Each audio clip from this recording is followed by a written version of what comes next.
Okay, just made you some pancakes and bacon. And what goes best with Maple syrup. pure New York State maple syrup? Do you know how maple syrup's made, Lynn? No, No? Or you're going to find out. I know. Do you? Where are we going? Root Farm. We're going up to the Root Farm to make some maple syrup. So let's get going.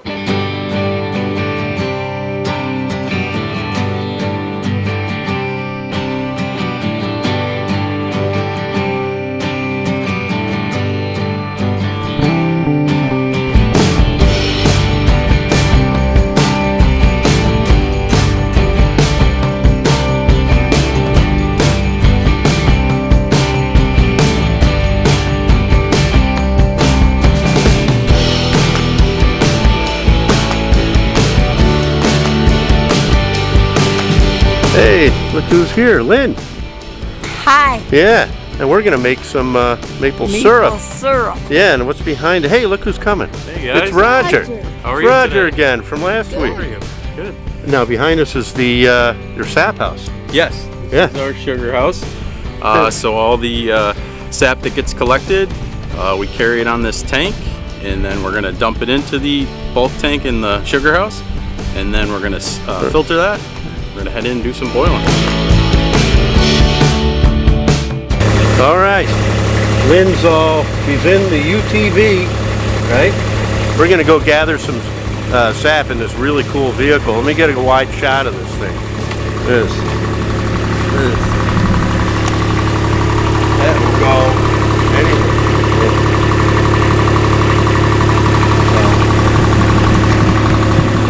All right, so we're gonna head out. You comfortable, Lynn? All right, you're comfortable. Let's get going.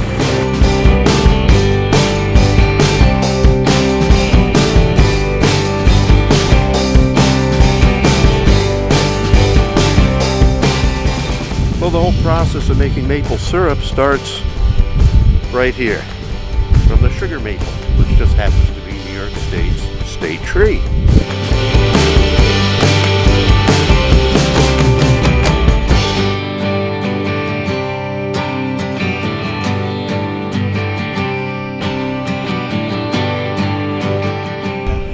Morning everybody, I'm Roger here at the Root Farm. We're doing some maple sap collection today. Talk about a little bit here with Kevin Jones. He's our agriculture assistant here at the farm, helps out with equine agriculture and recreation programs. So what are we doing today, Kev? Today we're collecting maple sap to become maple syrup in our sap house. Most of our trees here are sugar maples. Right now we're getting about 3% sugar content out of each one of our trees, and our ratio is 25:1. That's 25 gallons of sap and 1 gallon of maple sugar. Syrup. That's all right, we didn't want to do that. And as the season progresses, how does that affect our production? As the season progresses and it warms up, the trees start to lower their sugar content, so production slows down. And then it might take us more towards like 40 or 50 gallons to 1 to make maple syrup. So at that time we start to slow down, and usually around before the trees start to bud, we'll pull all of our taps. We've got how many trees now we're tapping? We are tapping 60 trees right now, which is about 120 taps. So each tree you'll typically have 2 of these taps, which you can see here. Oh, and we pulled it right out. That's actually what a tap looks like. This is a spile, which most people call taps. Originally they started out of lead, and as people realized lead wasn't good for you, they turned them into steel, stainless steel, and now they have plastic. It's the most current material. They do come in different sizes and diameters. They have a little hole here where the sap will actually run through, and the bucket hooks up here and runs down. And you can actually see the hole. They're usually about 2 inches or so into the tree, into the sapwood, and you can see it's just starting to run. It's pretty cold here now, so as the day gets warmer, that sap will really start flowing, and we'll get maybe 1.5 gallons to 2 gallons of sap out of each tap. So how does the sap run? Like, what makes the sap run? What makes the sap run is the barometric pressure. So as you can see, we have a tap bucket right under this main large limb, or a big root down at the bottom, and between day and night time, the pressure forces the sap up past the bucket to get to the bigger limb, Is there a certain temperature that happens at? above freezing So above freezing during the day. during the day. And The key would be to have hopefully days that drop at night, right? right, so if Build it that drops at energy. night and then warms up during the day. And how do you know which trees to pick once you realize it's a sugar maple? Your goal is to pick the healthiest trees. So for an example, this tree is very healthy. There's not a whole lot of dead in it. And then you can see for this tree, example down there, that gigantic hole in the side of that tree. And it has a lot of dead branches hanging off of it. Right. How do you determine that's a maple if there's no leaves? Mainly by the bark and the Okay. buds. Gotcha. We're going. All right. Right in there. How's that? Perfect. Good. That was great. It's so cold, it's starting to freeze a little bit. Love. I want to help me dump this. Big thing of ice coming. Good catch. Ready? Yep. And there's a little filter that just kind of. That filter helps to get all the any kind of dirt or bark or anything out of there. Collects all the ice. And as it warms up, the ice will melt down into the tank.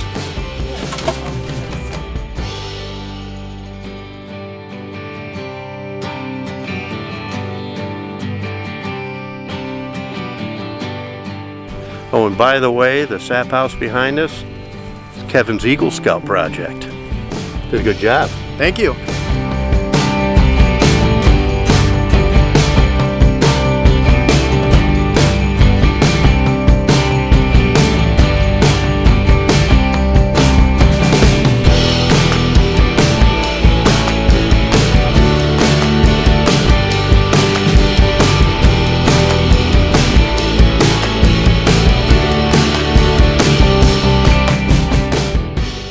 All right, so we're inside the sugar house. Kevin and Lynn are here. We're gonna have Lynn pull some sap out of our bulk tank, and then we're gonna put it into, what's this called again, Kevin? That's the pre-warmer. Okay. And what does this actually do? What this does is once this heats up in the main evaporator and it evaporates, we open this valve right here, and it allows the pre-warmed sap to drip down into the main evaporator, which then, as it heats up, it works its way over towards the valve and becomes thicker, and it cools itself off before it gets dumped out. So how does it work its way from here to the end spigot? It works its way through little slots at the bottom, little holes and ports. So as it goes through those, and it works its way over to the end.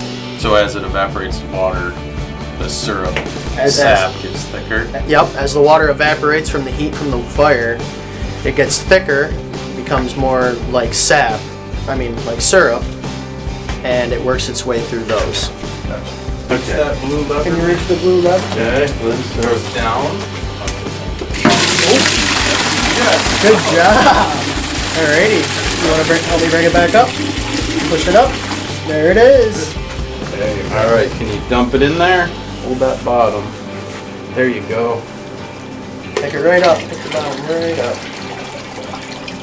You can hold the wall. How's that? You did awesome, as always. So we are going to skim off the foam out of the sap. That way it will boil quicker and evaporate, and it's pulling all the impurities and nice job. That's in the sap that comes out of the tree. There you go. You don't even need me standing here, do you? Let's see if we get this one. Too close. Good. Right. There. How was that? You can hear it starting to boil. I don't know if you hear that or not. Yeah. You can see the color a little bit better. Pretty good at this, Lynn. Have you done this before? No? You can smell it a little bit too. Yeah. So back in the day, before hydrometers and things, maple sap, when it's finished to syrup, you would actually hold your spoon up outside the steam, and when it would start to sheet and break off, you knew it was finished, that all the water was out of it.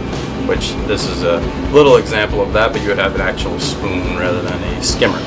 So today we have units like a hydrometer that we use to test our sap, and we also have these that we can test our sugar content in the syrup when it's finished. So this one's actually made for maple sap to test your sugar, but it looks similar to this. So what we would do is we would take our beaker, fill it up with some sap, and then usually I warm this up ahead of time so it doesn't crack. And then this just gets lowered in, and then if it floats, it tells you if it's finished or not, how much water's been evaporated. So as I said, this one's checking the sugar content, so it's a little bit different.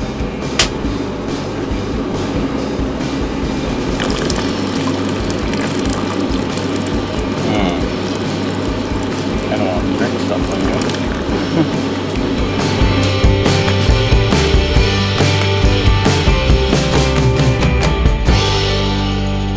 See you next time on the Lynn Life. Good job.